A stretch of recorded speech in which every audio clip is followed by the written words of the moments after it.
Salam sejahtera buat kita semua. Puji Tuhan, hari ini hari yang Tuhan jadikan bagi kita semua. Mari kembali kita mengawali hari ini dengan merenungkan firman Tuhan. Dari Kejadian pasal yang ke-21, ayat 14-19 menjadi perenungan kita. Demikian firman Tuhan. Keesokan harinya, pagi-pagi Abraham mengambil roti serta sekirbat air dan memberikannya kepada Hagar. Ia meletakkan itu beserta anaknya di atas bahu Hagar. Kemudian disuruhnyalah perempuan itu pergi. Maka pergilah Hagar dan mengembara di padang gurun Berseba.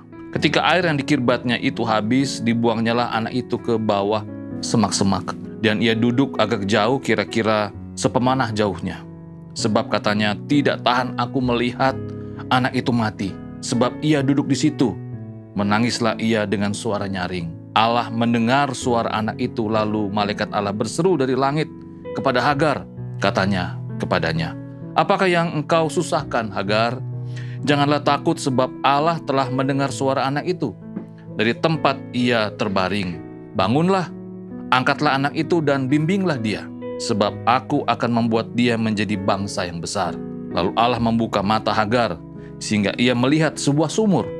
Ia pergi mengisi kirbatnya dengan air, kemudian diberinya anak itu minum. Demikian bacaan firman Tuhan kita. Berbahagialah yang mendengar dan mengindahkan firman dalam kehidupannya hari lepas hari. Saya mengangkat tema dari firman Tuhan di pagi hari ini adalah Tuhan itu Maha Kasih dan Maha Mendengar. Bapak Ibu terkasih, kalau kita melihat kisah ini adalah kisah perjalanan hidup manusia yang mengubah peradaban dunia. Ada tokoh-tokoh yang luar biasa dalam kisah ini. Bukan saja ada Abraham, ada Sarah, tetapi juga ada Hagar dan ada Ismail. Yang kalau kita melihat bahwa peristiwa ini memang tidak lepas dari yang namanya dosa. Dosa sudah membuat tatanan kehidupan manusia itu rusak. Ya, dalam konteks kisah ini adalah Abraham dan Sarai, pribadi pilihan Tuhan. Karena frustasi, lamanya jawaban dari Tuhan mengaruniakan mereka anak, akhirnya Sarai punya ide gila. Ide yang sekali lagi tidak benar, ide yang tidak disarankan sebenarnya. Tetapi karena dia merasa bahwa, wah, aku sudah sangat tua dan tidak akan mungkin lagi mengandung. Bagaimana kalau kamu, Abraham, mengambil hambaku, yaitu hamba dari Sarai, yaitu Hagar, untuk menjadi penerus, atau siapa tahu lewat Hagar kamu mendapatkan keturunan. Dan memang benar, melalui Hagar lahirlah Ismail. Ya, jadi bisa dikatakan Abraham juga ternyata ikut ide dari Sarai, ya, ide yang tidak benar tersebut. Dan sehingga kita bisa melihat dalam bacaan firman Tuhan kita di pagi hari ini, puncak dari peristiwa itu adalah bukannya damai sejahtera, bukannya kebahagiaan, tetapi ada sebuah kisah yang sangat memilukan sekali, penderitaan yang tiada tara. Bagaimana Hagar dan Ismail diusir dan menjadi korban kecemburuan dan amarah dari Sarah. Tetapi menarik, dalam bacaan firman Tuhan kita, bagaimana Tuhan itu juga memperhatikan. Tuhan itu mendengar seruan, tangisan dari Ismail, dari Hagar. Yang kalau kita mau jujur, sebenarnya yang menjadi pilihan atau menjadi orang yang dikasihi seharusnya, yaitu Abraham, Sarai, dan keturunan-keturunannya. Tetapi kita bisa melihat di sini bagaimana kasih Tuhan itu luar biasa.